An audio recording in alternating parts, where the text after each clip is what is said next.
Welcome back, folks. Bleav in Rams podcast episode 130. I'm joined by my brand new co-host, Cam Lynch, former Rams linebacker. How you doing, Cam? Welcome back in, and I'm glad to call you my new co-host, man.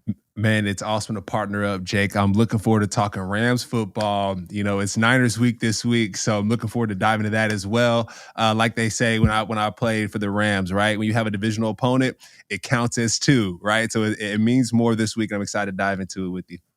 Absolutely, and you said it best. It's Niners week. I feel like just those two words together are just synonymous to just complete chaos for both fan bases. But before we get into it, I'm going to ask if you guys are wherever you're watching, whether this is YouTube or you're just listening to the show via any of the podcast platforms or on the Bleav.com website, be sure to hit subscribe. Be sure to like on YouTube, rate the podcast if you have it on Apple Podcasts or wherever you get your podcasts.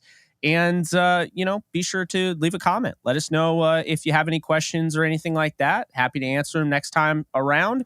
But let's get into it. We're going to start this thing off with a little bit of a new segment here. It should be relatively quick, but it's called The Burning Question. And Cam, I didn't, spend too much time coming up with this, but it's just, kind of a fire starter to get going. And, basically, how much weight do you put on this game regarding the trade deadline? Do you think the Rams winning or losing this game really changes their approach into the deadline, or, not really? I don't think so, right? I think we talked about on the last episode 129. If you haven't seen it yet, go check it out. We talked about finding that edge rusher or offensive lineman, right, to shore everything up. I know the Rams have been trading a lot of guys in and out, and then also, too, to help Aaron Donald out on the defensive side. Having that pressure, having that edge rusher would be really nice. So the Rams are 3-3 right now. They're 500, so regardless of the outcome of this game, if they want to see themselves in the playoffs and going far, I think we need an edge rusher to cause some havoc, as you said. I absolutely agree. And I think regardless of this game, how it goes, they win, they're 4-3. I said, kind of joked off air, they'd be like 1-0, like the season just restarted essentially. Mm-hmm. But if they lose, they're 3-4, and that's not the end of the world either. They also haven't been great coming off the bye week with Sean McVay to start. They have won games, but they've been a little bit more lackluster. I kind of expect a different approach. We're going to get into it now. So with the Rams offense, they're 25th in DVOA. I don't think if you told anybody that coming into the season, they would have said you're crazy that was going to happen. And the 49ers defense is 7th in DVOA. They took a massive hit after obviously getting decimated by the Chiefs last week at home. The Rams are getting back Van Jefferson, Brian Allen. They are coming off a bye. They're getting healthy. The offensive line expected, Cam, it sounds like it's going to be Alaric Jackson at left tackle, who they're kind of hoping they have the future there at left tackle. Kind of crazy how this business works. I don't have to tell you because they signed, Noteboom in the offseason to be that guy. He goes down, and now, they're looking at potential UDFA out of Iowa. At left guard, you have Bobby Evans or Matt Skura. Hasn't really been determined yet. Center is going to be Brian Allen, and thank God he will be back. It's the first time since week 1 against the Buffalo Bills. So big time, gain there. I don't think people are really realizing the impact that he could have, at that position. Right guard, Ode Abushi, who started plenty of games this league, or Matt Skura, who, again, I mentioned, can play either guard spot, can be the backup center. So they like him, obviously. He's on the active roster after coming off the practice squad. And then you have big Rob Havenstein at right tackle, who just had himself a very good game going into the bye. I can't stress enough, the Panthers are not a slouch, and they definitely can rush the passer. And I thought the offensive line was starting to go in the right direction where, Jeremiah Colon obviously was a little bit, in over his head starting there. They kind of threw him in there. But the way I look at it is now you have Brian Allen back, Yeah. So I definitely like that. But I'm going to just send the reins over to you. What do you kind of take away from everything I just threw at your way?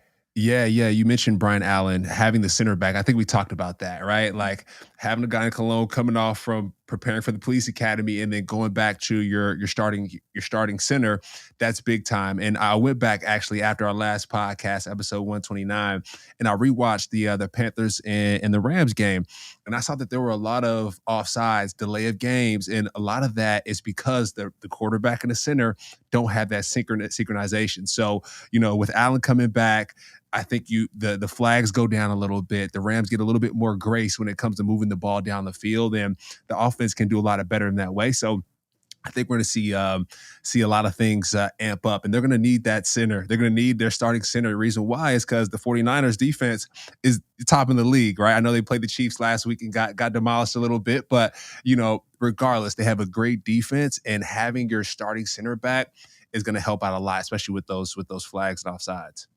Oh, absolutely. I totally agree with you. And I also want to talk about another guy coming back who I can't believe it, but Van Jefferson, who's coming back in week 8. We have not seen him the whole year. How big of an impact, Cam, do you think he'll have on the offense? Because I'll be honest with you, I think it's going to be transformative, and I don't think people are going to see it coming. Yeah, it's going to be transformative, like you said. I think the 49ers going to have to account for someone extra, right? I know you got Cooper Kupp, you got Allen Robinson, and then, mind you, now that the Jefferson's back, that means the running game can get going, right? We got a center back. That means we got Henderson in the backfield. We're moving him from the side chick to the main chick, right? And so making sure that, getting Jefferson going, getting Allen going, getting Cooper Kupp going, and then Henderson is now back, increased confidence. The run game is opened up. So I think there's going to be a different team that we're going to see this week coming up. I absolutely agree with you. And I think coming out of the bye, and I actually want to get your thoughts on this as, obviously a former NFL player yourself, because I feel like coming out of the bye, I mean, there are different ways that you can kind of go through the bye. I know obviously it's an off week, but at the same time, like, you're still in the gym, right? You're probably still working. So it's not a total off week. It's just, really you're not preparing for a game, which is grueling. So in a sense, it's like it's still work, but it is somewhat of an off week because you're not putting in as much work as you would to have to game plan. But from your experience, what are you doing, and what are the coaches doing during the bye week? Going into the next game. Yeah, so just from my experience of playing, the bye week is a lot of reflection. Like, hey, we had training OTAs, which started in April. We had training camp. We had the start of the season. And so now let's just reflect. Let's recover. Reflect, recover. Those two R's are crucial for the bye week. And then also, too, one big thing is tackling. One thing we'd work on as a defense, we work on tackling during the bye week because that tends to slip as the season progresses. And so coaches really emphasize tackling and blocking, just the fundamentals, getting back to the basics. And then also as well, right, in the front office of the Rams, they're reflecting as well, saying, hey, what we have here, is it the proper fit? Should we change things up a little bit? And so that bye week, you mentioned it earlier, the Rams don't really do a great job of coming out of the bye week. And, a lot of times it's a lot of rest and recovery going on. But, doing the best to stay in shape as well, that's another thing, right? Keeping the cardio up, keeping the weight training up. But that rest and recovery and reflection, those things are key for a bye week. Now, and you obviously, like, you played under Sean McVay. What was it like coming out of one of the bye weeks with the Rams? Like, say maybe versus Tampa, are they kind of the same, or are they a little bit different? Yeah, they're a little bit different, right? Everyone runs things a little bit differently. Sean McVay, one thing that I remember about him is he does a great job of painting the picture. He does a great job of painting a picture with his words. And so, for an example, we're in meetings, he'll visualize, hey, guys, next week's against the 49ers, we're going to lock down George Kittle. He's not going to have more than 5 passes for less than 50 yards. We're going to lock down Christian McCaffrey. And he's putting this into your mind during some of the meetings. So you have a week and a half to really lock that in, let it seep in, and go and execute the next day. And so I've seen it come to fruition. Some of those things that he talked to us about during the bye weeks, it's like, oh, wow, he talked about that last week and it happened on the field. Aaron Donald about to have 3 sacks, for a game. And so that's one thing I really appreciate about Sean McVay is he's speaking life into his players and really getting their mental ready to go for that next week. Yeah, I definitely like that. I like getting your perspective on that because obviously I can't add that. So that's a huge dynamic you bring to the show, man. Let's Uh, go. so kind of looking at it last week, they gave up 529 yards total offense to the Chiefs. They are the Chiefs. But let's keep in mind, I mean, if the Rams get this thing going, they can be like the Chiefs. I mean, this is what we expected out of this offense coming into the season, going out and getting Allen Robinson and, kind of committing more to the deep ball, and less away from being a balanced offense and more about being, a pass happy offense. So, whether they get to that point remains to be seen, but it's not out of the realm of possibility that maybe this is the week where they come off the bye and just everything clicks. But it's also not out of the realm of possibility it takes a little bit longer. Looking at it, though, I got to tell you, watching all the Niners games this year and going in all 22 and watching in multiple different angles, I'll tell you right now, there is not a player that the 49ers miss right now more than Emmanuel Mosley. The cornerback there, they were able to run exactly how they wanted to run their defense. And since he went down, it's like it's been Diamador Lenore. It's been a bunch of guys, right? It's been kind of a rotation. Luckily for them, and I'll bring this up, more of the injured players that might play this week, might not. But in that list, the guy that they've been missing since week one is Jason Verrett. And I mean, Jason Verrett is one of the better corners in the league when healthy. The problem is he's never healthy. So if he plays in this game, that's exactly who they need to be able to replace, in my opinion, Mosley, because I think Mosley is such a key piece.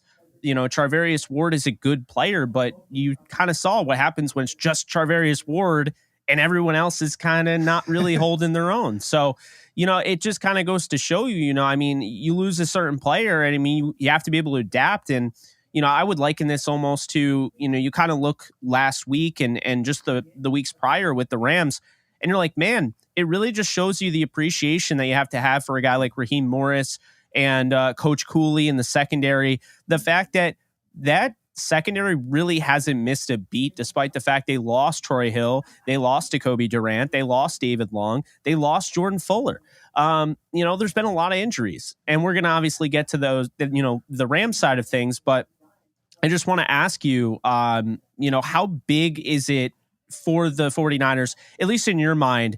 Do you kind of agree, go along the lines of what I think with Jason Verrett, or do you think there are other guys there that could step up if he doesn't play? Yeah, I think just going back to the 49ers Chiefs game last week, right? You see the Chiefs, I think, more towards like the second quarter, the second half, starting to run jet sweep to Hardy.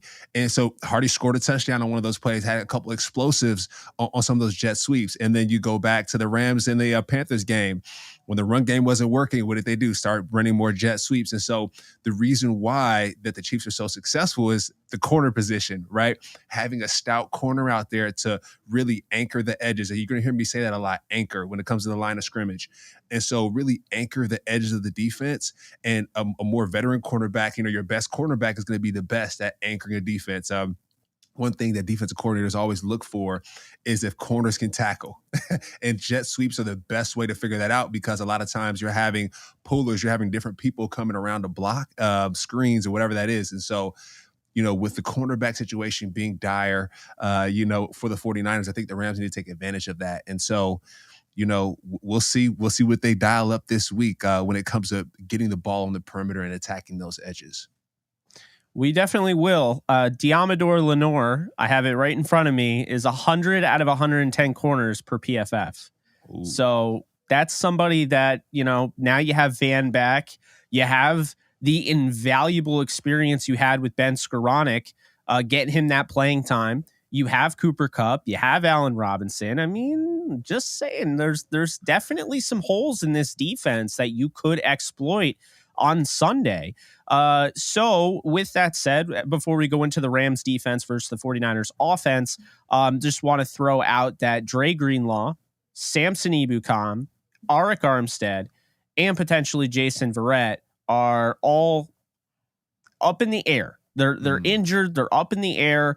With the way everything went down with that.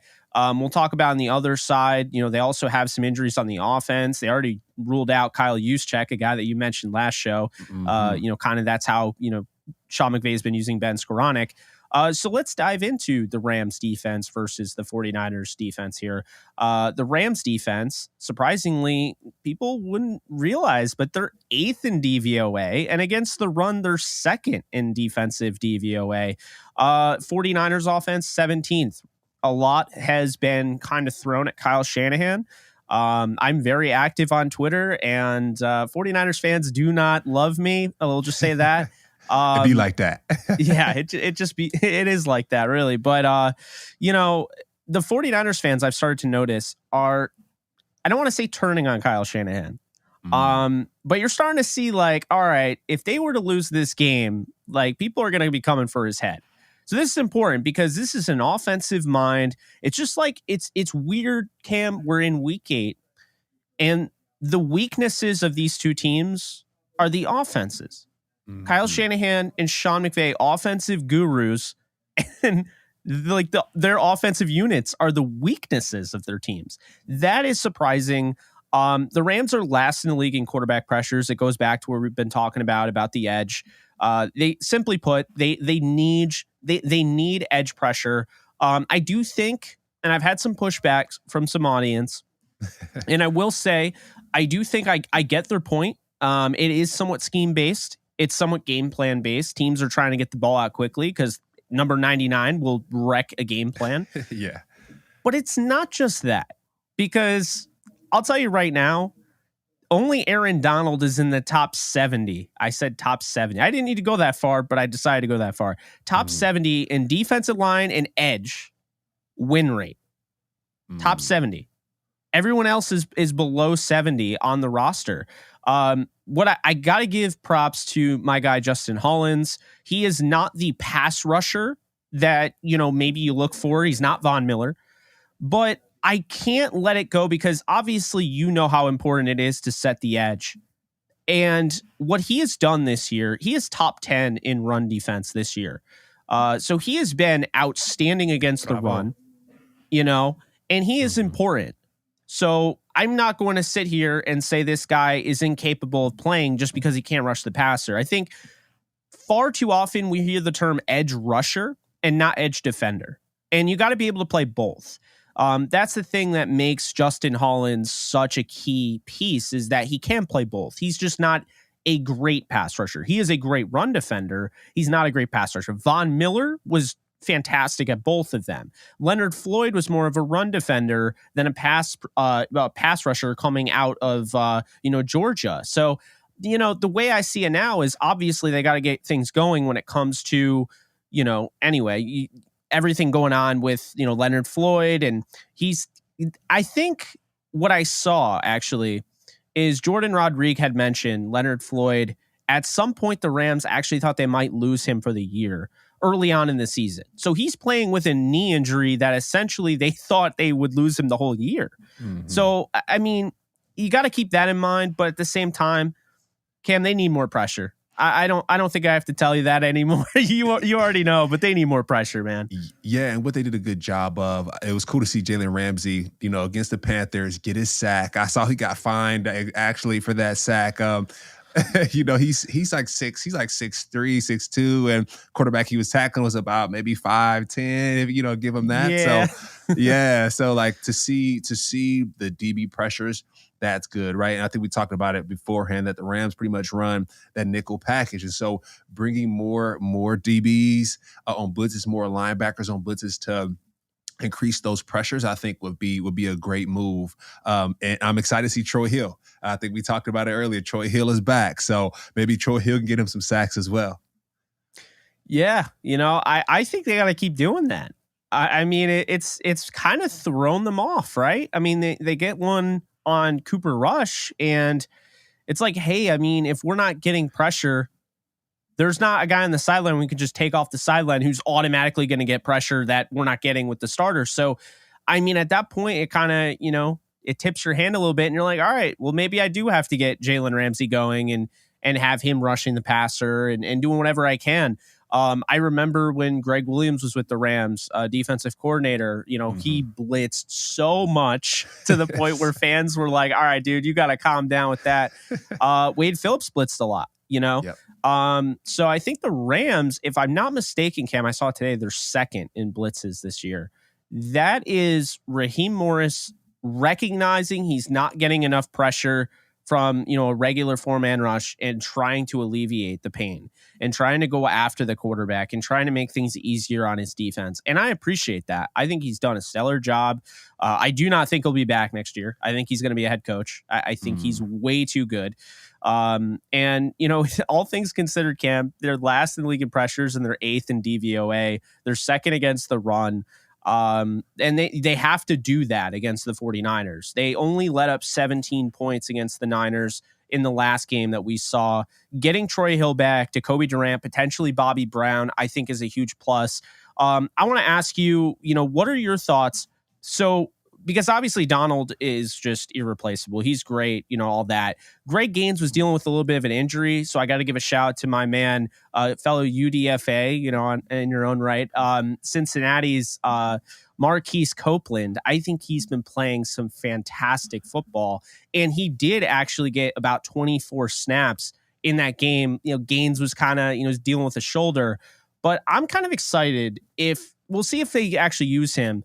But Bobby Brown, the third, their 4th round pick, that's a guy, he got suspended, and I feel like people kind of forgot about him. The Rams didn't, though. I think there's a chance that this guy could play, and he could make an impact. I mean, I'm pretty high on the guy. What are your thoughts on him? Yeah, no, I think he's going to step in and do a great job. We talked about the run game. Stopping the run game. Christian McCaffrey's back there, y'all, right? Like the Rams just played the Panthers 2 weeks ago. And what did Christian McCaffrey do? He went off. He got on the edges of the defense. He was running inside. If you watched the Chiefs and the 49ers game last week, I mean, my man was running the football like he was possessed. It's you could feel the energy, coming from the screen and hearing the crowd.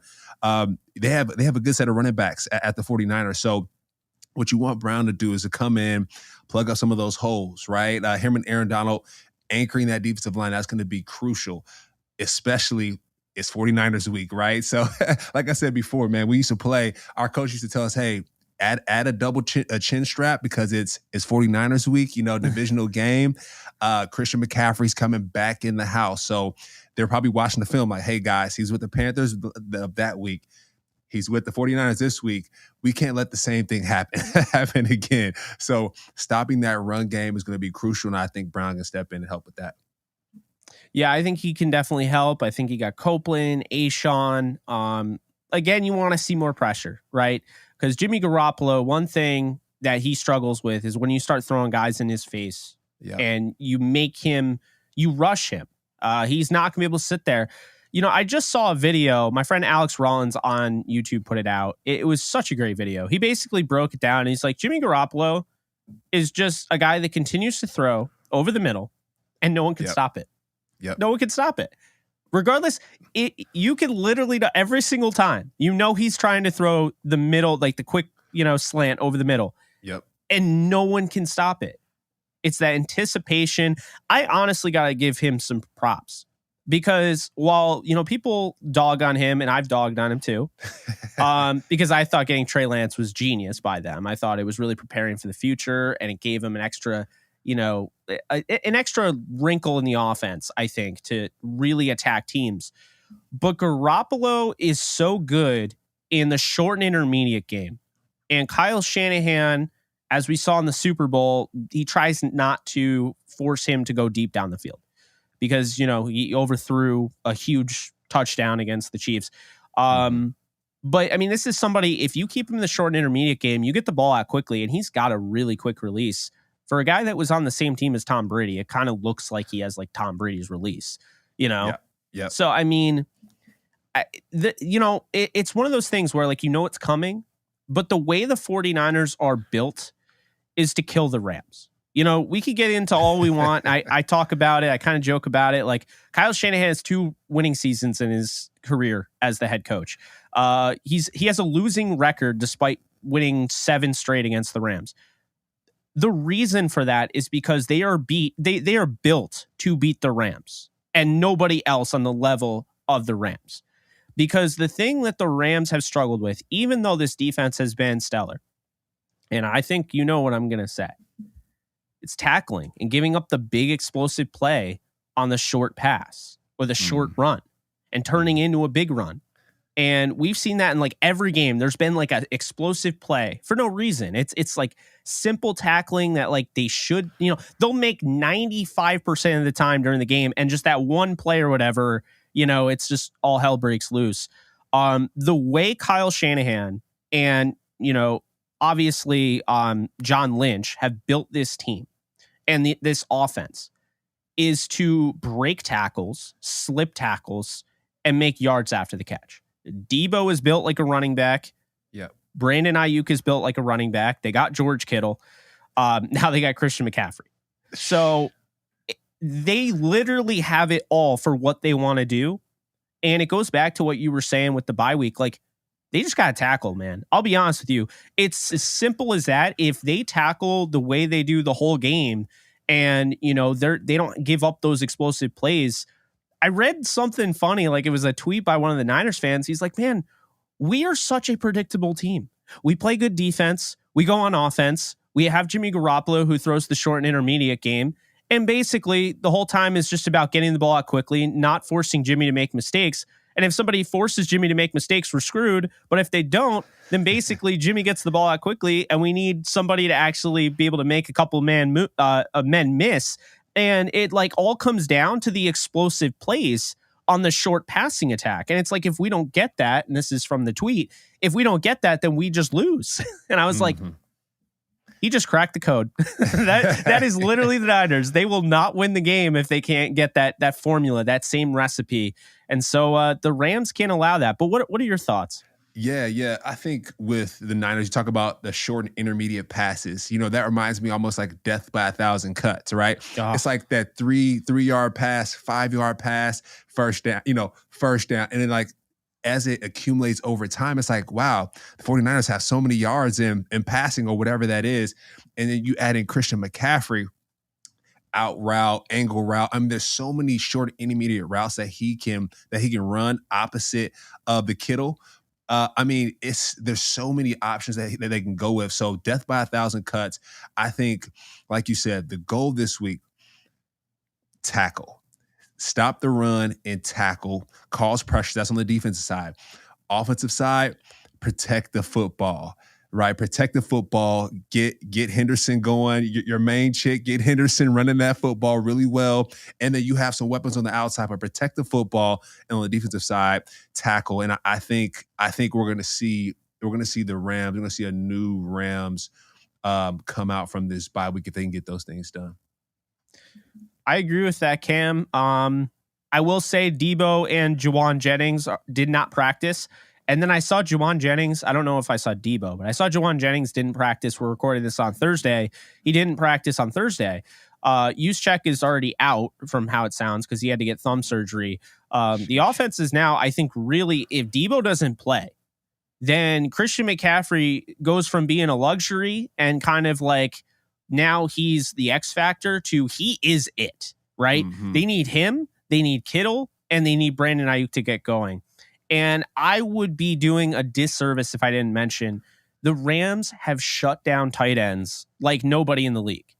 Mm-hmm. I mean, literally tight ends in fantasy are 32nd against the Rams. All tight ends. Mm-hmm. And they've gone up against some really good ones. Kyle Pitts, George Kittle, Dalton Schultz, Dawson Knox to name, ring a bell. Obviously, Zach Ertz. Those are good tight ends, and they've been shutting them down. So honestly, the way they do things, I mean, they have the right approach with a guy like George Kittle, who has been a Rams killer in the past. And I mean, this is somebody that could break open the game if Deebo doesn't play. I think he's going to play. I don't think he'd ever sit out a Rams game. I really just don't see it. He hates them. He's let us know that. So I can't see that. I think the game plan, if you're on the 49ers, should be the same. Run the ball, throw it over the middle, let your wide receivers, like, force the Rams to tackle That's essentially what it should be. There's no reason you can't get those explosive plays if the Rams, show up from a few weeks ago. The Rams defense hasn't been getting turnovers, Cam. I'm not concerned the way some fans are, but I wouldn't mind getting a turnover or two to steal a possession. Yes. We would, yes. Turnovers are big, right? Instead of being the ones turning the ball over, forcing the turnovers are big. And then we talk about, going to the 49ers defense. Those guys, the way they play, if you go back to the game last week against Patrick Mahomes, they did okay, not great, but they did okay. Funga, that's someone, if you're the Rams, he's a red dot guy. Jake, red dot guys are like the game breaker guys, the people that you really watch out for. I know the guy, he trains with Troy Polamalu. So for Matthew Stafford, he looks like Troy Polamalu. He plays like, it's kind of insane to watch now in our generation. So keep an eye on that young man there. If I'm Matthew Stafford, protect that football, make sure that he doesn't get around it at all, because he can either take the ball back and score, intercept it, force a fumble. So he's a game breaker for the 49ers defense. And then like we said, for the Rams defense, tackle the football and double team Travis Kelce, right? If Debo's out of the game, go ahead and double him up and keep a spy out for Christian McCaffrey as well, right? Because if you have him on one-on-one, that's great, but having someone else to keep an eye on that young man is going to be important, because when he was with the Panthers, he ran all over the Rams defense. So keeping an eye on him would be important as well. No, I agree. And we'll get into the X factor part, and then we'll have a final score and call it a podcast. So the X factor on each side, I got Van Jefferson on the Rams offense. I think him coming back, first off, you have that field stretcher. And I actually want to get your thoughts on, what does it mean to have a field stretcher or, a deep threat when you're playing on defense? You have to respect that, right? Like, that's not just like a talking point on ESPN when you're talking about a team. Like, you actually have to respect that as a defense. Yes, as a defense, as you talked about Greg Williams, right? So when I was at the Rams, Greg Williams always used to tell our coach, our DBs, back the heck up. If you have a good receiver who can stretch that field, back the heck up. And I'm saying heck right now, but I'm sure you know what he probably said in that locker room. But back up. And so when you have someone like, for an example, you go to the Chiefs, used to be the Chiefs, Tyreek Hill. Teams were backing up because they knew they had to play against Tyreek Hill. But now when they play the Chiefs, they're playing man coverage. They're playing a little bit closer to the line of scrimmage. So with a guy like Van Jefferson, if you're the 49ers defense, say, hey guys, take a half step back, from what you do. I think that's really important. No, I absolutely agree, and I appreciate your insight there. My defensive X factor is a little different. I'm going to say Leonard Floyd. I want to see this guy get going. And we talked about the knee injury, potentially missing the season. He ends up playing through it. I saw him start to get his explosiveness back the last couple weeks before the bye. So now I feel like with the bye, I feel like he's going to come back and he's going to look a lot better. I think this is like a clean slate for him and the Rams for that matter, because they're 3-3. So it's like being 0-0 coming out of the bye. But essentially, I feel like Leonard Floyd has to get going. I feel like he will be an X factor because if you have Aaron Donald obviously rushing the passer and, you're putting Jimmy Garoppolo in harm's way and Leonard Floyd is also getting the pressure, I think that can really just absolutely damage their game plan. It can really shut down everything they want to do. And then they have to kind of adapt, which I'll be honest with you, Kyle Shanahan hasn't really been able to do in games where they've been forced out of their original game plan. So at that point, I think it puts you in the driver's seat, and I think it makes Leonard Floyd that much more dangerous. With the 49ers, I have Hufanga. I'm sure you have Hufanga as your X factor. I mean, we could talk about, the elephant in the room, like Nick Bosa being one of the most dominant pass rushers, but let's, keep it interesting. I mean, Hufanga is a player that if you're just a casual fan, like you're going to start to know, like even like the least interested football fan is going to know his name. He's going to be an all-pro at some point down the line. They absolutely nailed that, selection. And then Christian McCaffrey is my X factor for the offense for obvious reasons. We don't know if Debo's going to play. I think he will, but we don't know. Jennings is a really solid wide receiver in his own right. So if he's out, maybe they flex McCaffrey out wide. I wouldn't be surprised. I mean, Kyle Shanahan going up against Sean McVay it's like a little bit ego versus ego. Like, I'm better than you type deal. You're trying to one up your friend in Madden or whatever. Maybe they run, some wildcat. Maybe they run, I wouldn't rule it out. I think they're going to try to get McCaffrey going with Ty Davis Price and, Jeff Wilson. And I think they're going to, see what they can do mixing and matching. But I expect him to get the majority of the carries this week. I know last week, obviously he was so excited to get going. But he didn't have like a full week of practice. So it was kind of like they threw him in there. This week now he has a full week to prepare. They should have more of a true like concrete game plan for him, I would say. Yeah. And I want to go back to your point for the X factors for the 49ers really quick. You talked about Hufanga. It's funny because we were watching him on TV, me and my partner, and she's like, "Oh, his hair looks great." This is, mind you, after he's taken a football into the end zone, high stepping. So, like you said, he's my X factor as well. I mean, the guy makes plays. He's all around the field. So, and he has great hair, right? Head and Shoulders is probably coming this way soon. I was going to say that. Yeah, Head and Shoulders, they have a great sponsorship opportunity in that. And then my X factor on the offensive side, I'm going to go Ayuk. Number 11 there for the 49ers. He showed up last week. In a big way. I know he had a few drops under some contested passes, but he showed up last week, and I think he's feeling it, right? They got the Christian McCaffrey in the back for the guy Kittle.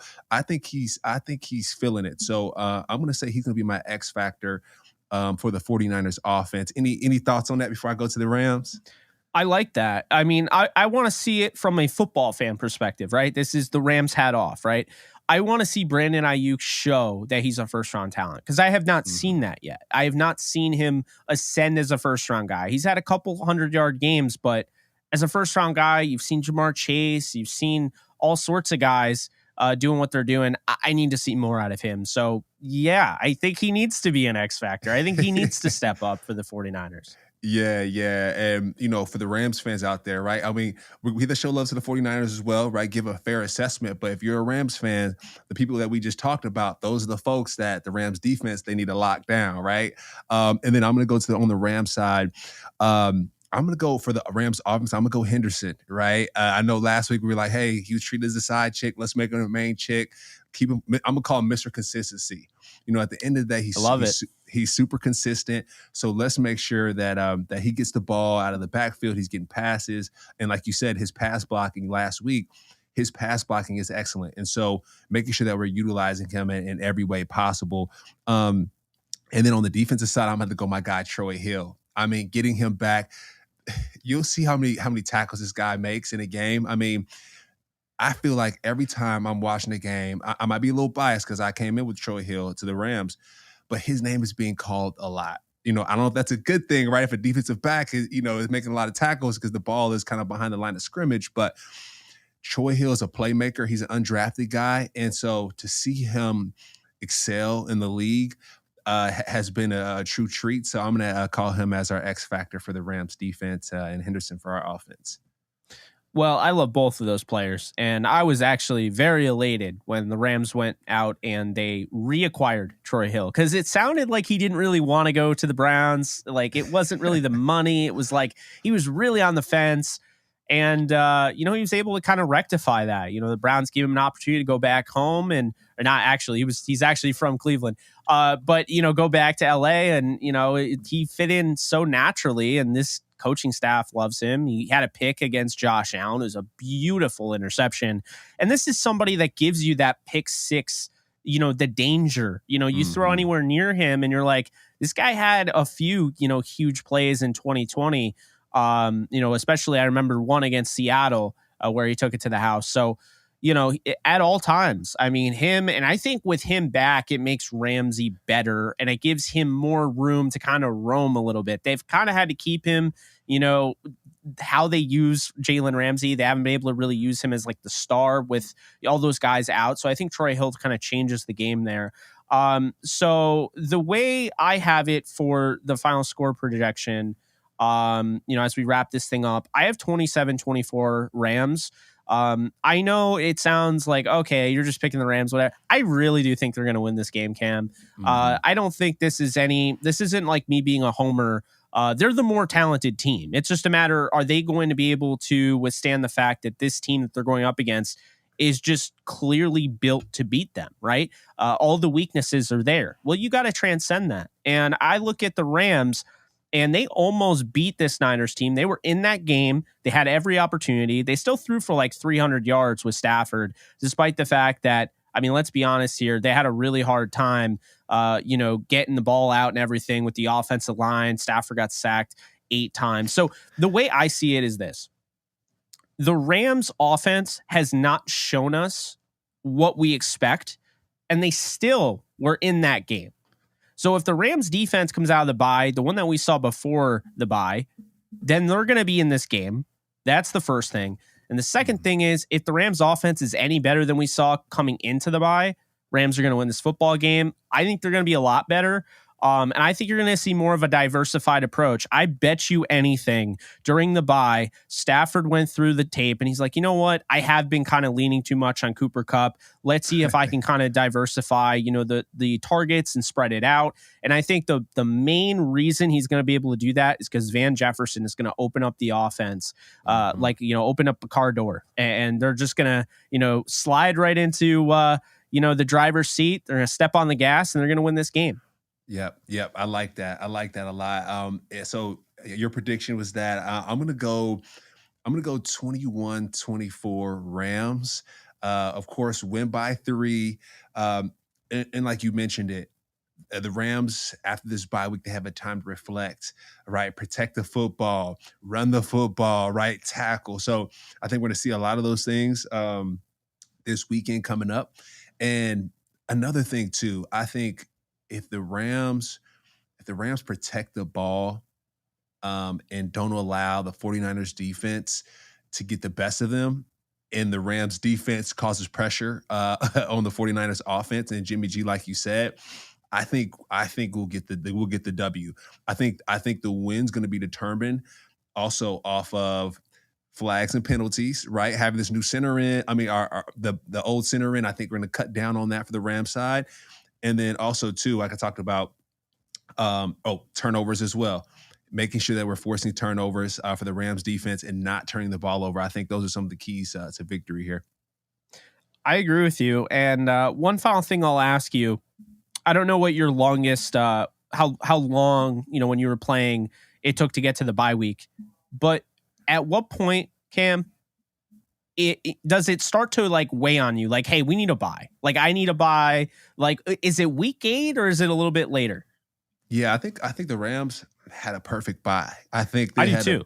Yeah, it was right on time. Like I said, I keep saying because of OTAs, training camp, and then you roll right into the season, and that is a lot. I mean, there's family and friends that are sending you messages that they want to connect, and it's hard to do. And so having that bye around when the Rams did that game 6-7, if you could push it back a little bit more, that'd be perfect. But I think the Rams are having a great time, and now they can be fresh, they can be prepared to finish off the season strong, because then you have playoffs as well, right?